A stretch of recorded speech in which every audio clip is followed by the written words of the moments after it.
All right, so can you explain to me what's going on? First, what's your name? Trevor Callert. All right, Trevor, what are we doing right now? Right now, we're doing our own little tour around the mall, checking everybody out and saying hi to folks and maybe talking about how each machine kind of works. Right, no, but like literally, we are sitting in a golf cart? There's, yes. What, 6 of us now? 6 of us in a golf cart, a very fancy golf cart. It's a fancy golf cart. Got blinkers and everything. All right. Hey, who's our driver? I'm Becca. Hello. Hi, Becca. Can you tell me a little bit about yourself? I work for AEM in their safety materials program. I help create industry consensus safety materials for big equipment. Excellent. And who's riding shotgun? I'm Sandra Mason. I'm the Director of Public Relations, so I help get you media folks here. Excellent. All right, and then who's riding back up here? I'm Austin Gellings. I'm the Director of Agriculture for AEM, so I help oversee our ag services area. All right, who's your buddy here? I am Sam Rathburn, and I'm a technical manager for the Safety and Product Leadership Group. Wow, so if safety is my main concern, I'm in good hands? Is that what we're saying? Yeah, you're fine. I think so. All right, so what does AEM stand for? Association of Equipment Manufacturers. All right, and what's the high-level pitch? The high-level pitch? If I had never heard of them before, what would I need to know? That's a good question. I think Austin's great at explaining. Trevor's 2.5 weeks on the job, so we'll cut him some slack. AEM's an off-road equipment trade association, represents over 1,000 members in that space. Our primary sectors being construction and agriculture, but we also cover forestry, utility, and mining as well, offering a number of different services from advocacy to regulatory work, member education, workforce development, safety, trade shows, really just helping solve our members' issues. All right, so an ag show is the perfect place for AEM, right? Oh, yes, of course. Either an ag show or a construction show. All right. What do you folks know about industrial hemp? Nothing. Not much. Hello and welcome back to the Lancaster Farming Industrial Hemp Podcast. I am your host, Eric Hurlock. Got a big show for you today. We're doing the show from the National Mall in Washington, D.C. I was down there on Monday for the Ag on the Mall event that was put on by the folks at AEM. I was invited to go down by the National Hemp Association and the Pennsylvania Hemp Industry Council. They had a great big display and they said, come down and talk to people about hemp. And that's what today's show is. I talked to a bunch of people and I had some fun. All right, so we'll get into it right after these messages.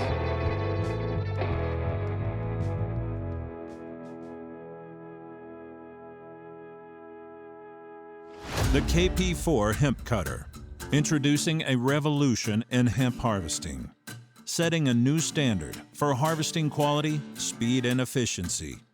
The KP4 prepares hemp for ideal retting and easy on-field tedding, raking, and baling. Easy to maintain and designed to withstand the punishments of hemp harvesting. The KP4 Hemp Cutter.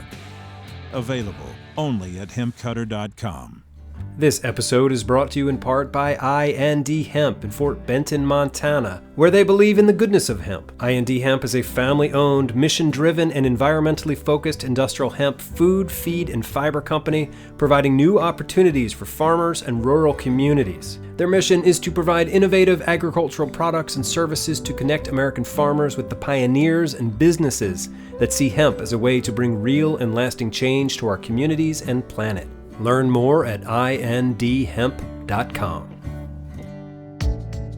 This week's show is also made possible with support from Americhon Cast Hemp, Pennsylvania's premier hempcrete construction company, run by Cameron and Melissa McIntosh. So they are hosting a hempcrete workshop on May 25th at the Americhon shop in Bartow, Pennsylvania. This workshop is made possible with help from the Pennsylvania Department of Agriculture, and it will focus on panelization. So you can learn more about the workshop at americhon.com. And yes, I will put a link to that on the show page for this episode.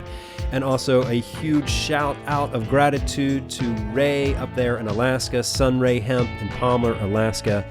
Thank you, Ray. All right, now let's get on with our show.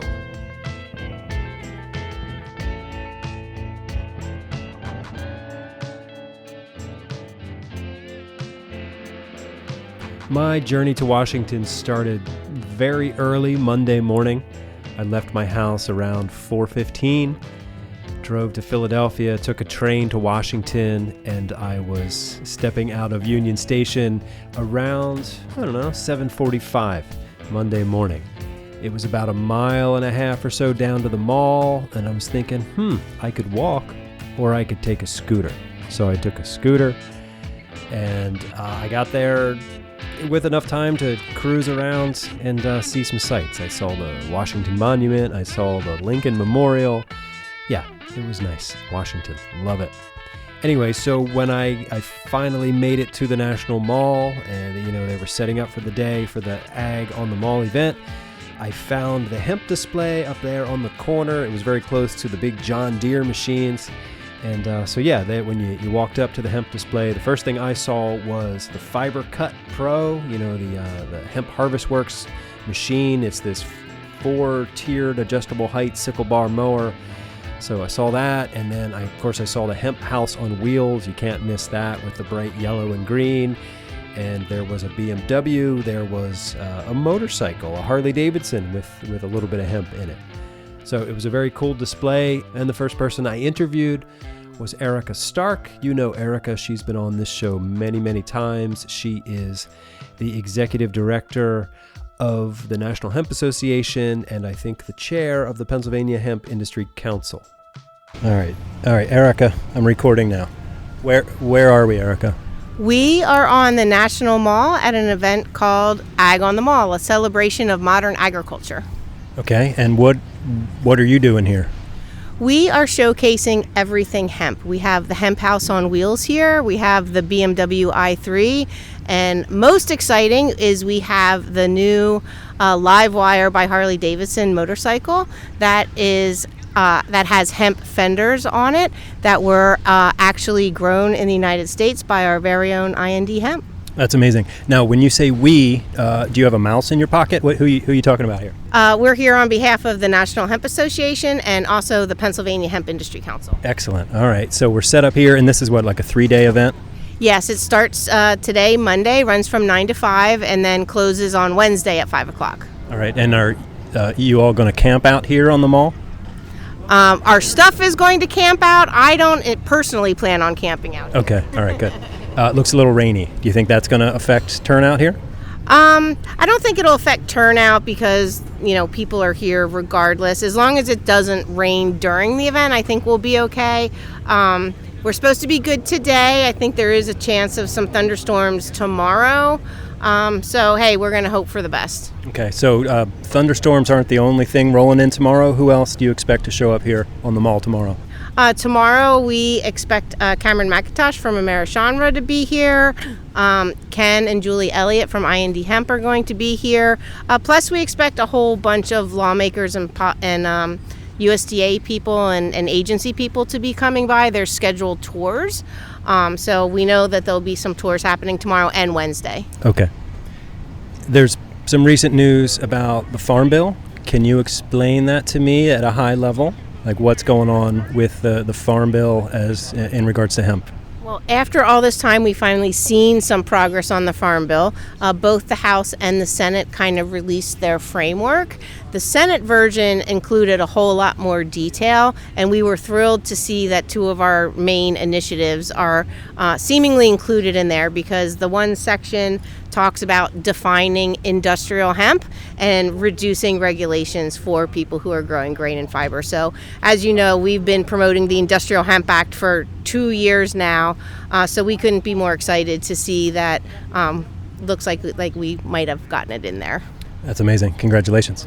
The devil's always in the details, and we haven't seen the actual language that's being put in there. But as far as I'm concerned, getting the industrial put back in industrial hemp and bifurcating it away from cannabinoid hemp and reducing regulations is what it's all about.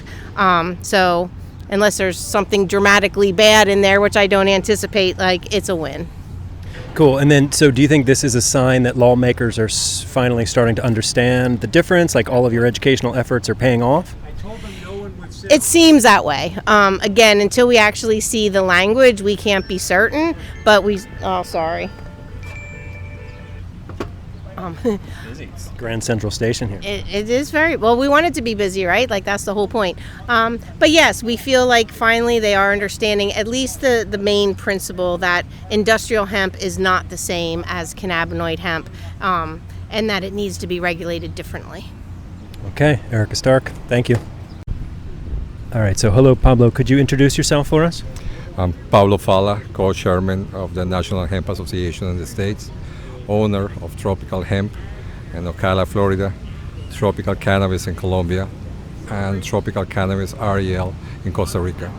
Wow, okay. So just a moment ago at the booth over there, you showed me some biochar. So can you tell me what is special about that?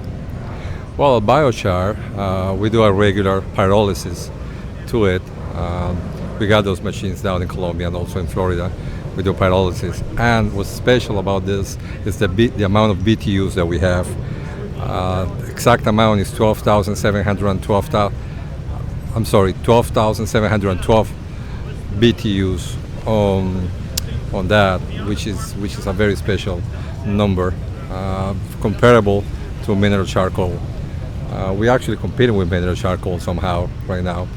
Unfortunately, we only produce, out of that biochar, we can only produce by hectare. We're producing around 12 tons of it. But we discovered that our biomass, just because our lignin levels are so low, has a very good potential in BTUs as well. So we sent it to our labs, and it came out on 8,500 BTUs, which is pretty high. So what we did is we started creating a company called Communities of Energy, and we do that for different populations down in South America. What we do is we mix charcoal, regular charcoal, with our hemp biomass, regular biomass of our products, and it works pretty well. It's steady. The steam that's produced is pretty good, and that steam produces energy at the end once it goes to a generator. So that's what we do in Colombia. Also, we produce our own biofuel. We produce biofuel. Our machines down in Colombia, they work with a biofuel 100%. That's the jar of diesel that you have. The jar of diesel. Well, diesel. Whenever Alfred Diesel created the engine, the diesel engine, he created it to be used for peanut oil. It was not created for any fossil fuels. And then, when fossil fuels came in, so what happened? That diesel engine became for fossil fuels.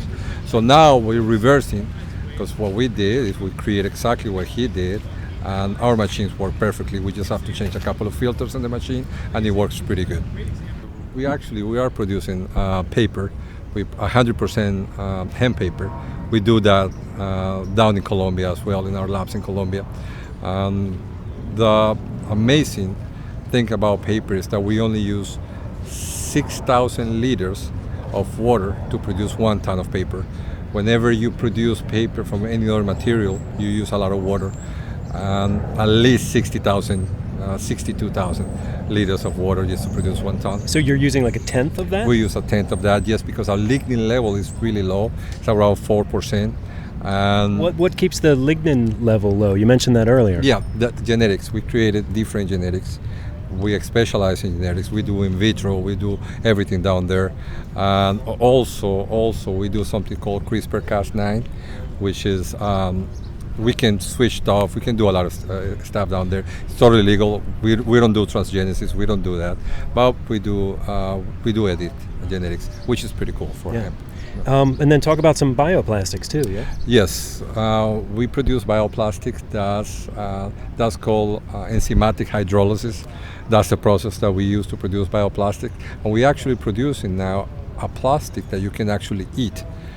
It tastes pretty nasty, it tastes pretty bad, but it's totally food grade plastic, which is pretty good. We are doing that down in Florida and also in Colombia. We're looking for patents. I mean, we're in process of getting all this technology patent over here in the States as well. All right, so when you say you can eat it, Yeah. you're not making it for people to eat. It's so food can be packaged in it safely. Is that what you mean? Well, you can do both, actually. Actually, you can do both. Yes, because what we did is we created fishing lures. out of that. So the fish, whenever they grab it, I mean, as you know, most of the plastic, most of the polymers that they use on fish lures, they produce cancer. And that's the reason we create something called a hemp-based company.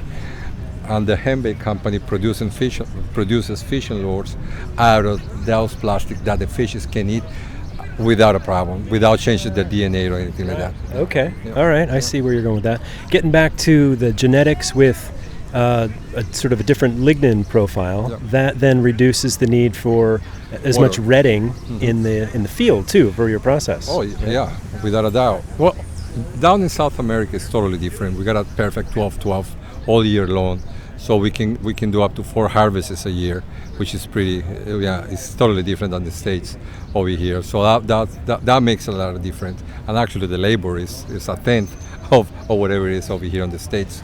So it's a very good business if you do it over there. Not saying that over here it's not, because the technology is here, all the findings are here.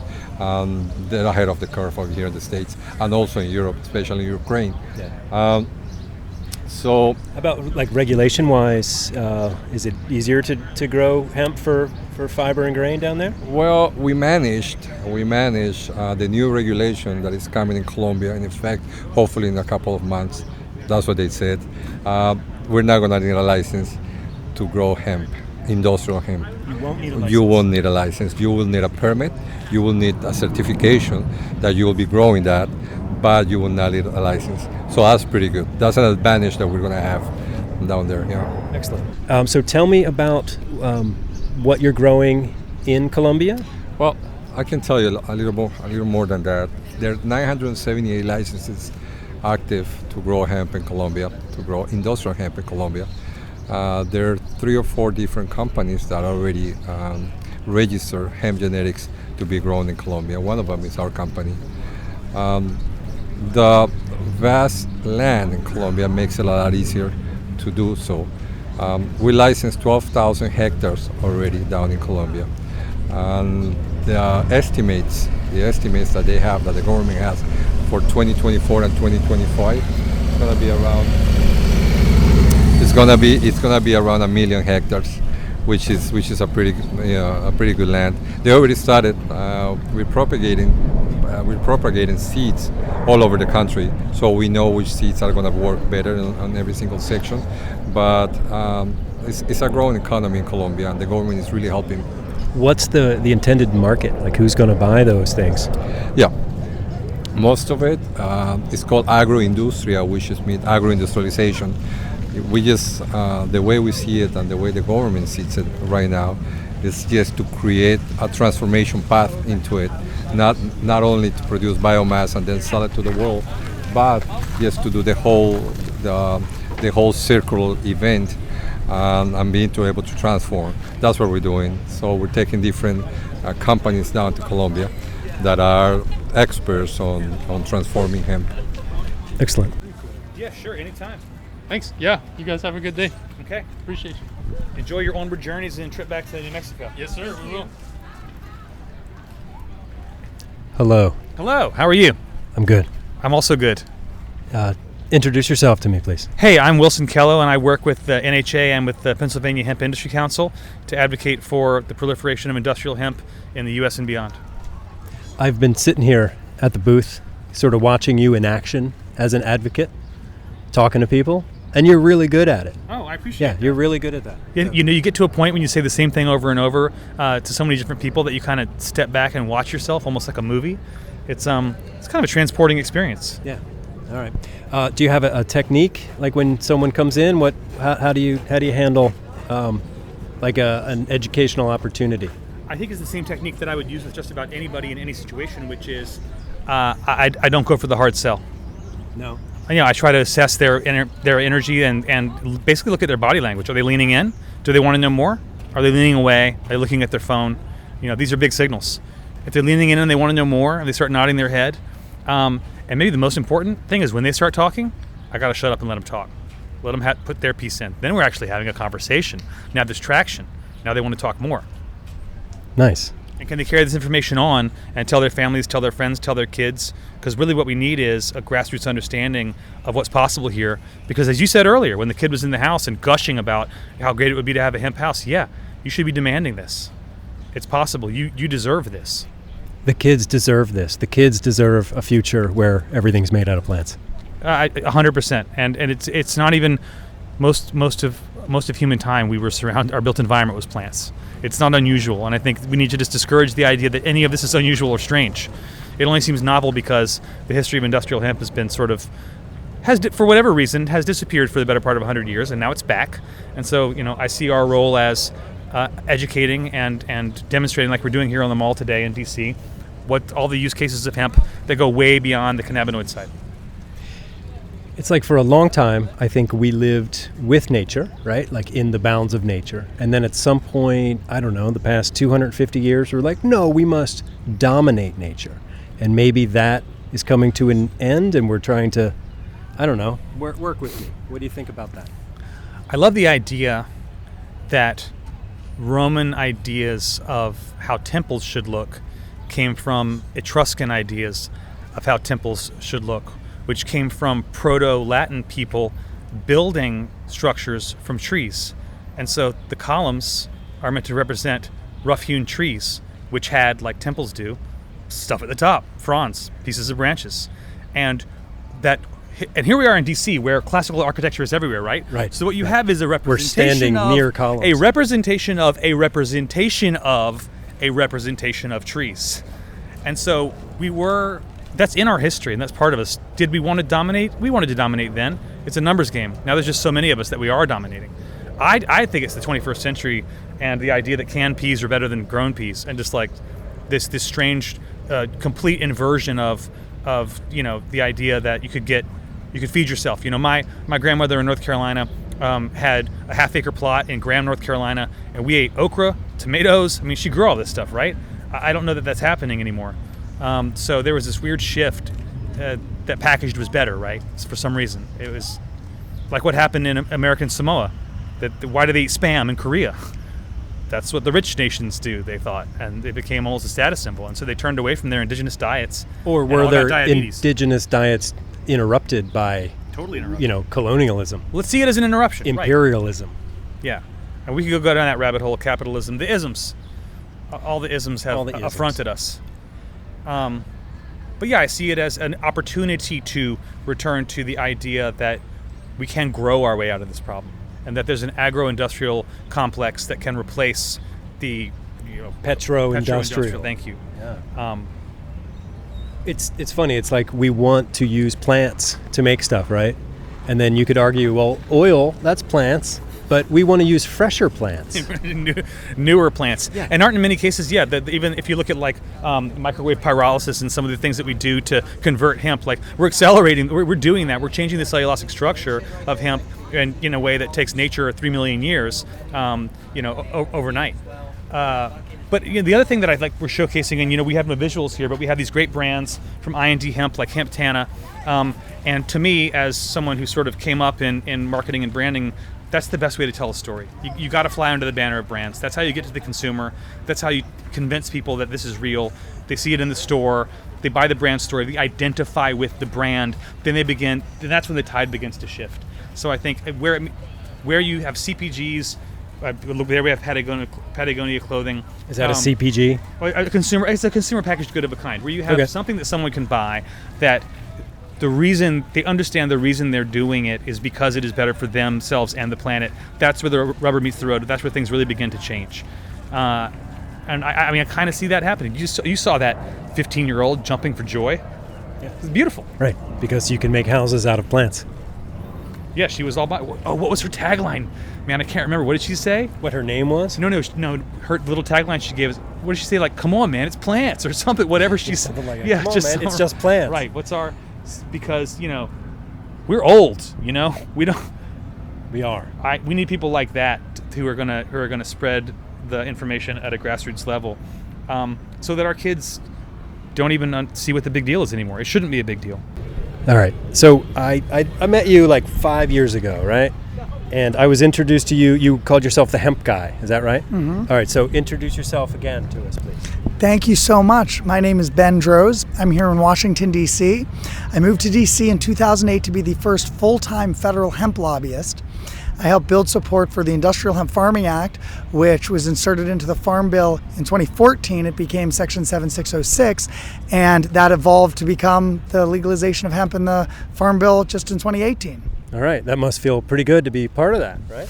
It's amazing. It was a journey that, really evolved. At first, nobody wanted to talk about hemp. Everybody thought that hemp was just a ploy for other legalized cannabis. And I would go in to Capitol Hill Senate offices with a hempcrete brick, and I'd throw it on the desk, and I would say, this is what hemp is. I have a hemp briefcase. I'm actually wearing a hemp blazer right now. And the way that it's developed, it really, I never thought on the bingo card that Senator Mitch McConnell, the majority leader, would be the biggest champion for hemp. Industrial hemp. So much has happened. And he's not anymore, though, is he? Well, I can't, I wouldn't say whether he is or not. The issue is that hemp went from, I told every Senate office that industrial hemp was not going to ever be used as a drug, that you could not get high from hemp, that nobody would ever smoke hemp. And now we see all of the things that I said would never happen. So to be honest, any conservative would say, what are these two timings? They're totally two-timing us, because it's exactly all of the things that the DEA had said was going to happen. They said the hemp farmers are going to extract the cannabinoids from hemp. And I used to say, why would anybody do that? You can't do that. And we used to say, oh, you could smoke a joint the size of a telephone pole and all you'll get is a headache. And now you'll see, it's just completely different than what we had said and what any of members of Congress thought was going to happen. And it's their worst nightmare coming true. So, we are seeing, people saying, wait a second, this isn't really what I agreed to. That's why the 2023 Industrial Hemp Act is important, right? You know about that? It's the exemption language, right? Yes, the hemp exemption is important because even without all of that controversy, we still, hemp is not just a commodity crop like corn or soy or wheat. These background checks make it very difficult administratively with costs for industrial hemp farmers. Industrial hemp isn't some super lucrative crop that's going to make all the farmers $1 million. It's a crop for farmers, which is really great, but with these, all this paperwork, all these background checks, it's too much, and it is hurting the industrial hemp industry, and that's why the hemp exemption, we really hope, is going to be included in this upcoming farm bill. And early indications seem like it's going to be, yeah? Yeah, there's no reason why that's controversial. That is something that all of the senators should be supporting, because it is good for farmers, it's good for the environment, it's good for business in America, and it has no controversy, because we are saying there's no way this can be used as a extract or as some derivative. This is for the industrial hemp industry, which is so important. All right, thank you so much. It's great to talk to you. Thank you so much for being here at Modern Ag Day on the Hill. All right, so Mina, could you introduce yourself? Sure. My name is Mina Mishriki.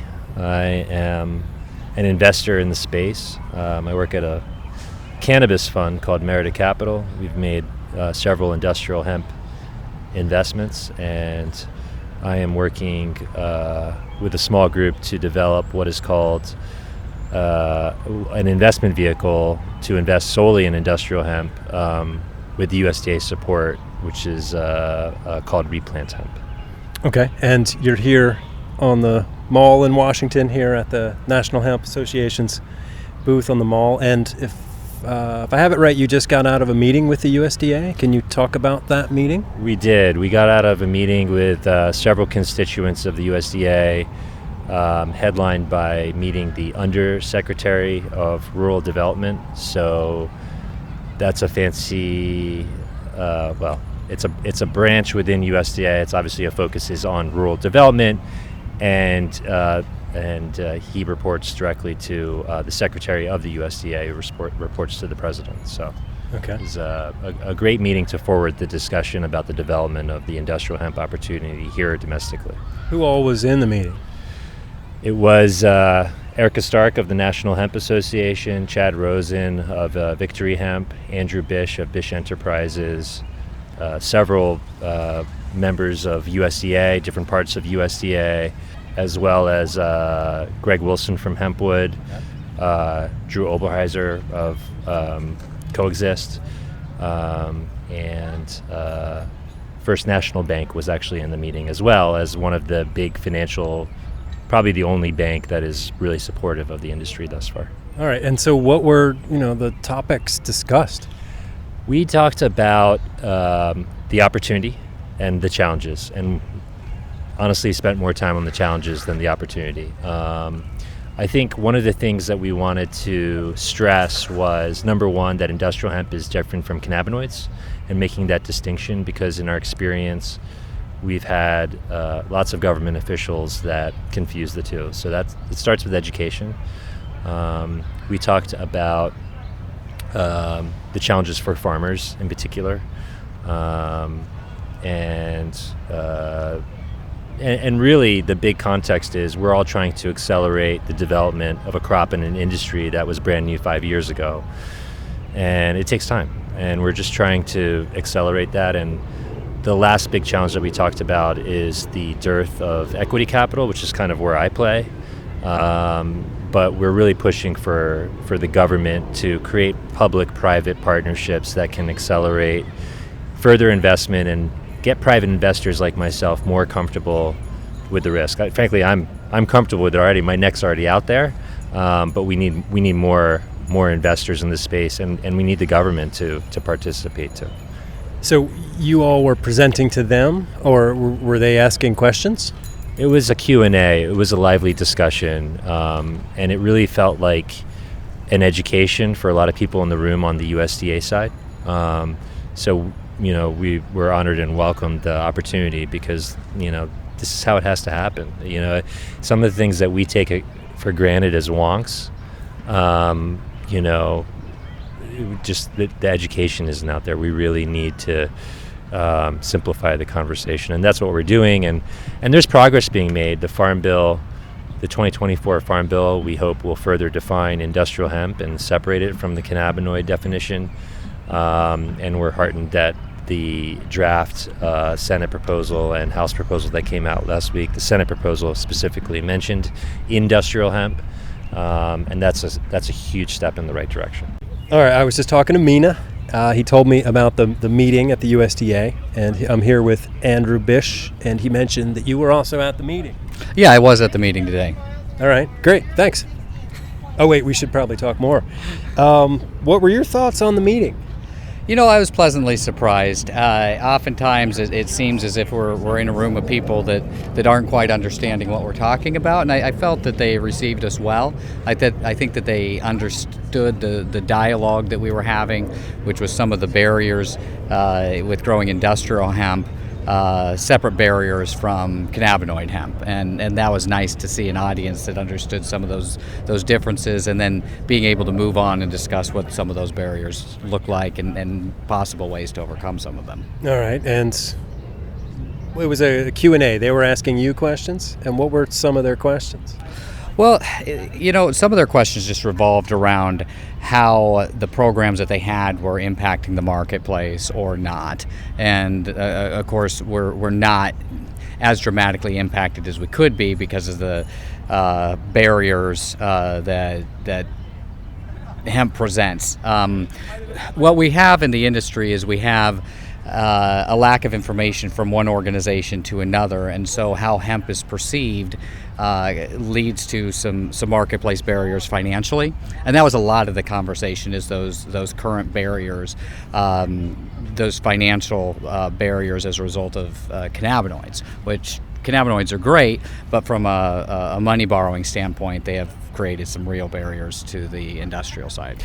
So you eliminate that risk, you open up money for people on the fiber and grain side. Exactly, and that was a lot of the dialogue, was how we can create those opportunities for fiber and grain producers to be able to access some of these government programs, some of these funds that they're not able to access right now because of the risk.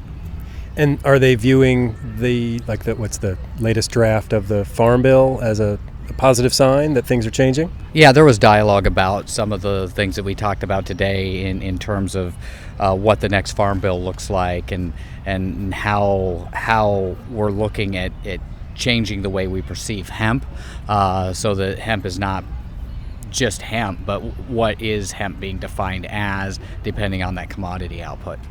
All right, so what's next for you? You're in town for a couple of days? I am, and of course, I would be remiss if I failed to mention that I put in a few plugs for the Hemp Feed Coalition. Of course, I did talk about the marketplace barriers when it comes to feeding animals hemp and some of the challenges that cannabinoids have presented relative to that.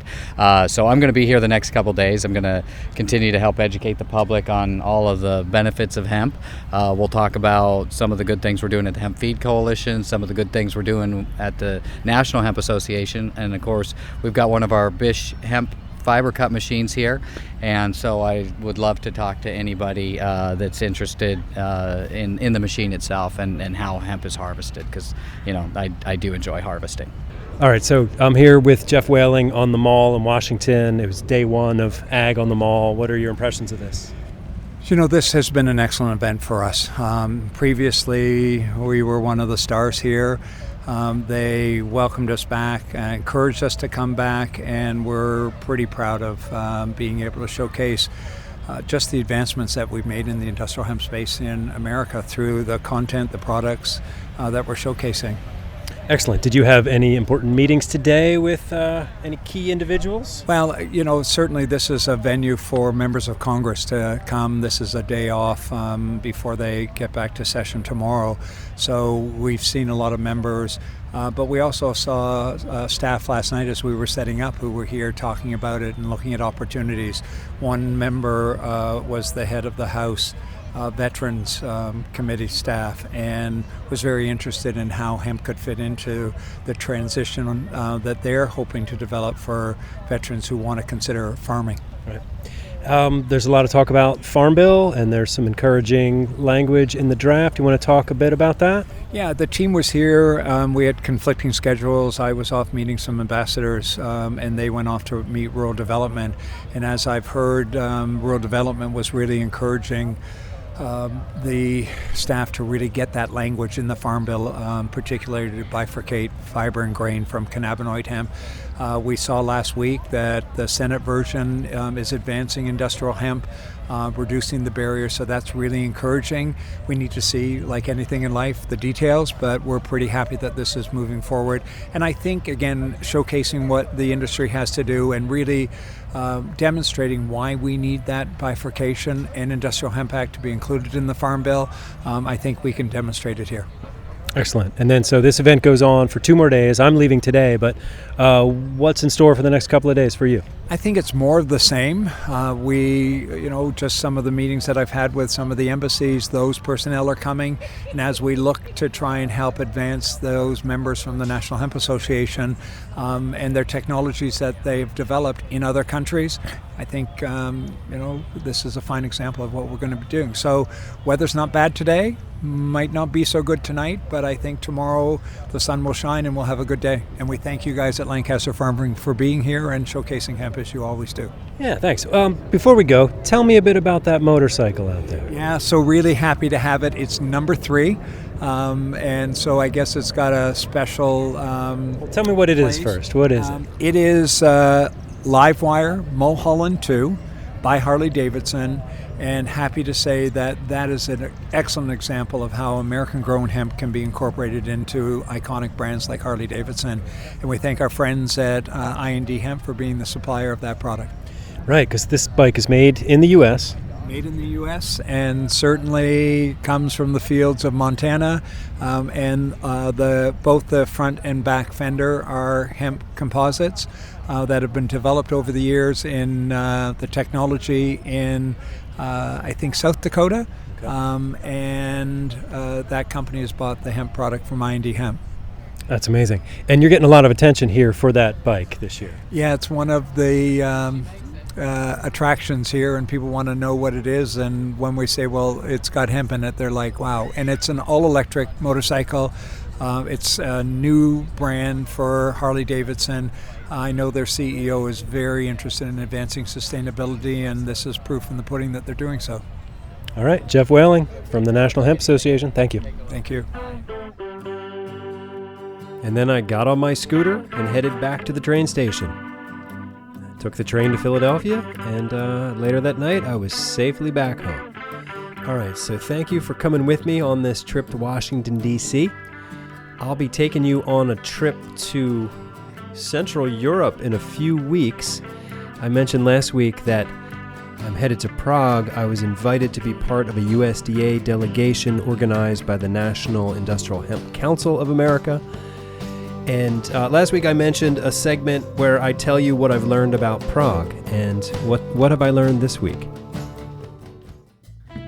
Well, Prague is the capital city of the Czech Republic. It's often called the City of 100 Spires because of its stunning skyline dominated by medieval churches and towers. Prague Castle is one of the largest castles in the world, and it covers an area of almost 753,000 square feet. Prague is also home to the astronomical clock. It's a medieval clock located in the Old Town Square, and it's been ticking since 1410. So I want to go hear that clock. Maybe we'll share some sounds of that ticking here on this podcast. The Velvet Revolution, a peaceful overthrow of the communist government in Czechoslovakia, began in Prague in 1989, leading to the end of communist rule. I remember that. That was my senior year of high school. All right, so that's what I've got for you this week on What Do I Know About Prague? All right, tune in next week for more. So, all right, that does it for me today. My name is Eric Hurlock. I am the senior digital editor at Lancaster Farming Newspaper, the greatest agricultural newspaper in the world. Check us out online at lancasterfarming.com. Yeah, all right. Until next week, I will see you in the newspaper.